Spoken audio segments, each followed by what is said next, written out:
take a Q, you can actually knock him up and unburrow and stop that damage. So there are some pretty nice interactions going in the favor of Rek'Sai. That being said, you know, Tristana has actually been rising in priority quite a lot as well, especially prior to Rift Rivals. It had been very big. It was big at Rift Rivals also, and it had a ridiculous win rate in NA, and there it is actually coming up on screen. You know, almost 77% win rate for Tristana. The champion has been extremely effective. Unless you can kind of abuse it early in the lane, it's incredible at sieging. It has very good team fighting. It scales super well into the late game. Like it's very, very strong. And we did see that yesterday. Stixxay was on the Trist in the game against FlyQuest on Friday, and did definitely get pressure in the lane versus Kalista. Sona kind of expecting to lose early, but of course Tristana did what she does best, scale into the late game and help CLG take over that first game. So Cassio and Jace are the bans actually for P1 as we move into ban phase number 2. I may be expecting another jungle ban. Gragas was the other pick that kind of jumped to mind before, but TSM might be going away and hatching up a solo lane here as Phoenix One actually going to stick 2 mid bans there with LeBlanc joining Cassio. Yeah, they don't want Bjergsen to get too good of a matchup into Ryu on this Corki. Corki, obviously another very popular marksman since the buffs and kind of making him more AP focused. It's a lot easier to have a diverse damage profile in your team now that Corki is essentially pure AP. You don't have to draft more AP in the jungle or the top lane or anything like that. You can just have a standard tank and still have a solid composition there. And Lee Sin eventually is going to be taken away there from Mike Young. So the other champions that he has actually shown us is the Kha'Zix. He has 1 game on Kha'Zix. Everything else that he has played so far has actually been taken away or banned out. So maybe going to go there or show us something new. Yeah, we'll have to see. Again, hasn't played too many games, but has already made a huge impact as there's a Sejuani lock-in. That's another big tank in the meta right now. Sejuani is actually sitting at a very high win rate in solo queue. I believe it's like high elo, it's over 55% win rate, something like that, which is pretty absurd. So this is definitely a very strong pick. We've seen it come out in some other regions as well so far. So I think it makes a lot of sense. I think having that really beefy front line with the Braum and the Sejuani to actually protect and set up this double marksman competition is pretty powerful. Plus you have a lot of actual like passive stuns that you're going to be talking with the Braum passive plus the Sejuani passive and the lockdown that is available to these champions. Well, there's another pick to TSM which has been kind of a steadily rising top lane of it. P1 are going to get unpick options there for Zig. The last one actually ends up being TSM. Probably not Cosmo. Probably not. We did see Oriana will make a lot of sense, I think, actually, with the Nar, but Talia can work very well here, too. Talia can actually push you in very heavily. Nar, they're expecting to have a pretty good matchup against really anything in the top lane, unless they want to go for some sort of like a counter pick. So Talia always can go to the side lanes and try to help snowball those. This is the first NALCS Sejuani pick, but as I said, it has in other regions, so definitely a very exciting game.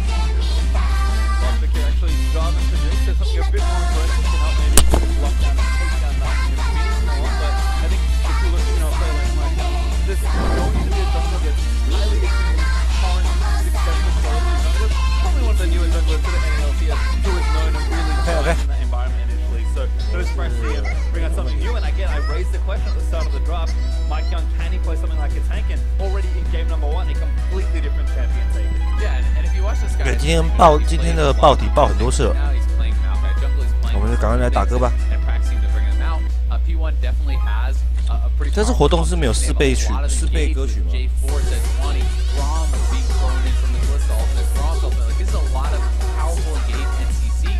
TSM though also have a pretty powerful team fight. I think I would actually favor P1s though because you know, the amount of utility that someone like Sejuani brings to team fight. 然后这次活动没有4倍歌曲啊。 Pretty big. So we'll see how TSM is going to be able to play around this. Yeah, we'll see what Sejuani's first game in the jungle for the NALCS is like. Gates been causing shenanigans in the bottom side. Did of course play support a number of weeks ago, but I think on the TSM side, it is nice to see these teams actually. 3倍歌的话，看这个 B 的会不会要打一点？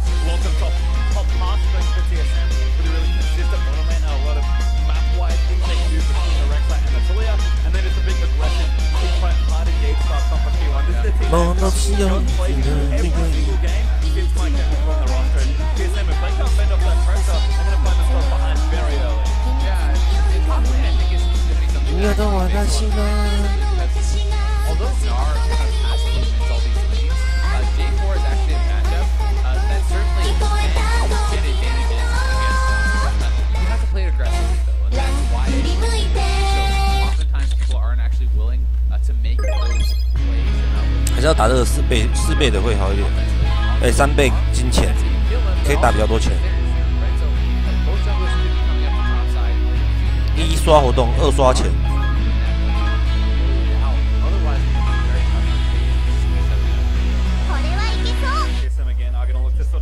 Their solo lanes held up nicely. Sven could get a lot of early gank pressure down. Rex has one of those chances, especially now to the ball.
掉了。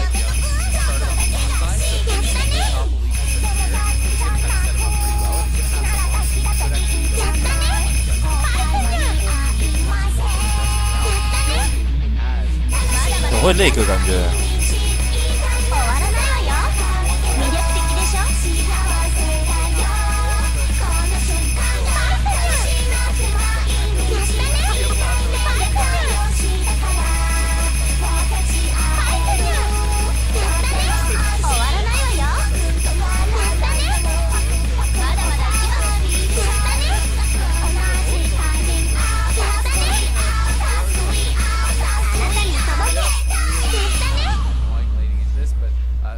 has been spotted out. Mike Young put a pretty smart ward over the wall there. Is starting this up. We'll see what the answer is going to be from Mike Young. He actually just tries to go and match that jungle path, taking away his opponent's Krugs. Because for now, they are trying to chip down Zig, but he's healthy enough. He can't really put a dive, so it will just be counter jungle and then threat.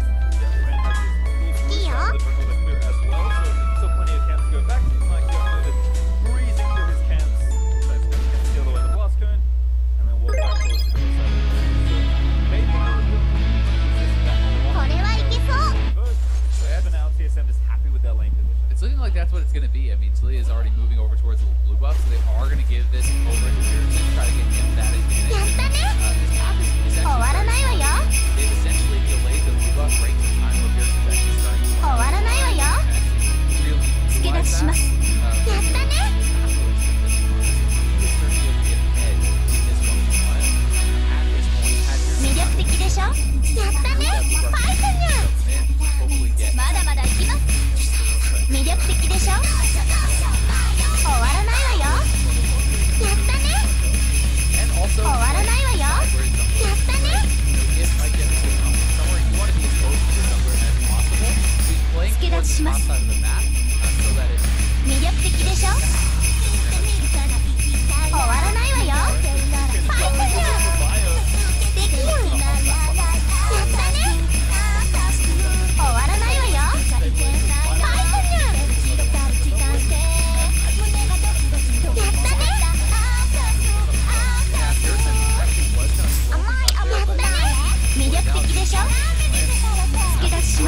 干掉了。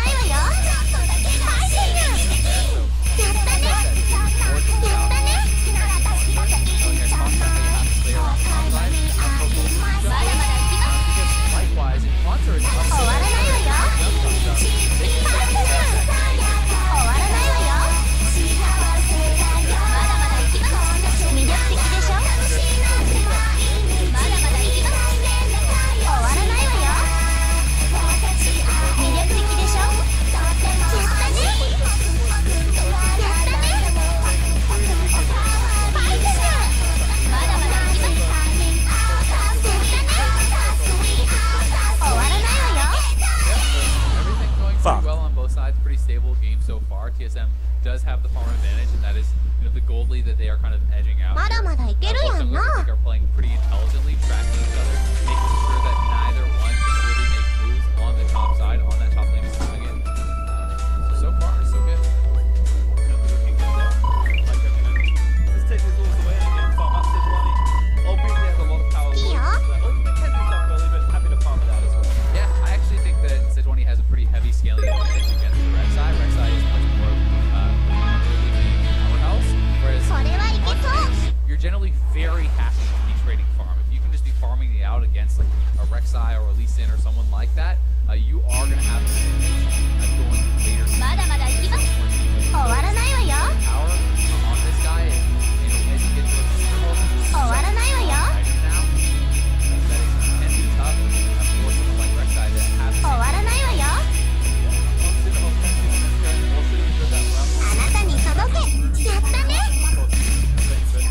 I think it is.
Trying to leave the two-man squad here. They're actually going to send Haunter back up top to try to collect that wave that is actually being pushed by Zig. So really nice by TSM, able to get something done with this Rek'Sai in the relatively very short. Plus the first third gold going all over the board is really going to kind of that's a lot of fun that we can. All of that now a decent farm lead being opened up and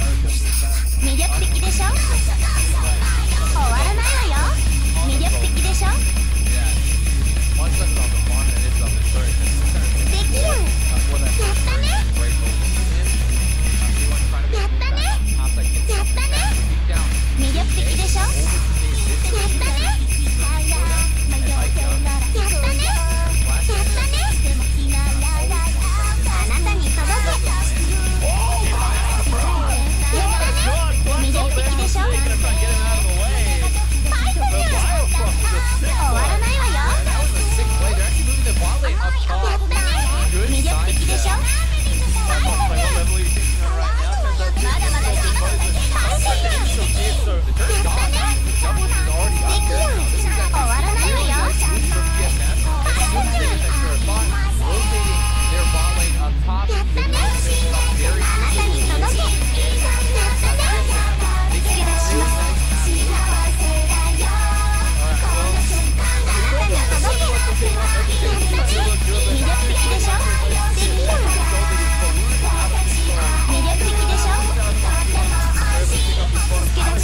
play. They have the tempo advantage. They can actually grab the Rift Herald here as well.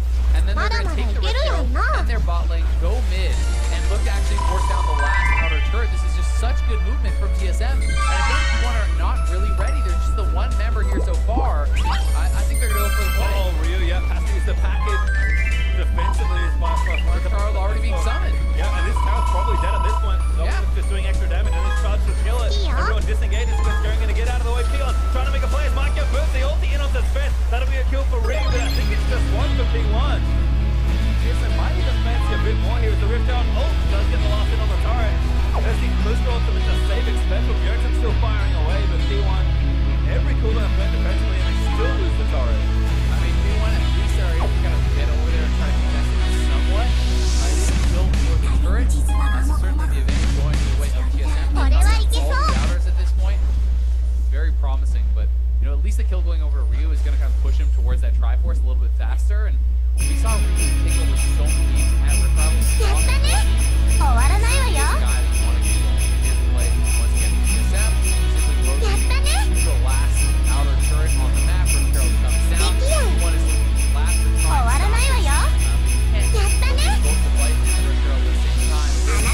Ultimate lands great on the correct side, followed up by that strong pass, and that's kind of the very that we're talking about.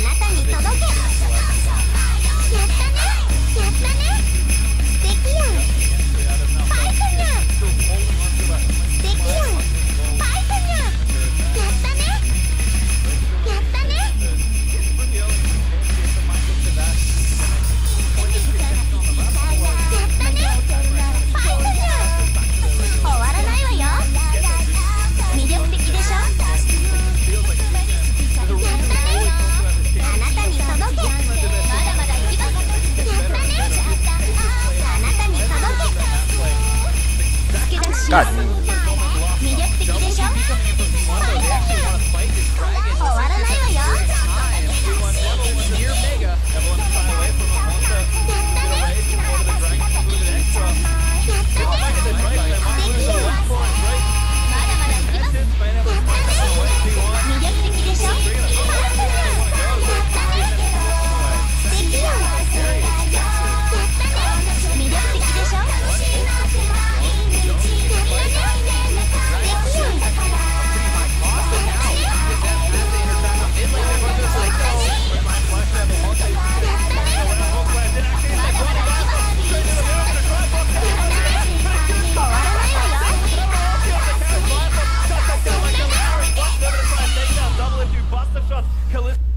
Out of the way, Bjerg awfully low as TSM. Every solo then are running out of the way. Pop back in, 2 dead already for P1. Biofrost, the only casualty diving into the backline on threat. Yeah, Biofrost was able to buy so much time for the team there, getting in the way of all the DPS, stopping those 2 marksmen from actually getting up there and finishing off all the low members of the backline, because Sejuani and Jarvan had really chunked a lot of TSM members low. We're going to see this fight again. Meganar expires. P1 makes the call to go for the play.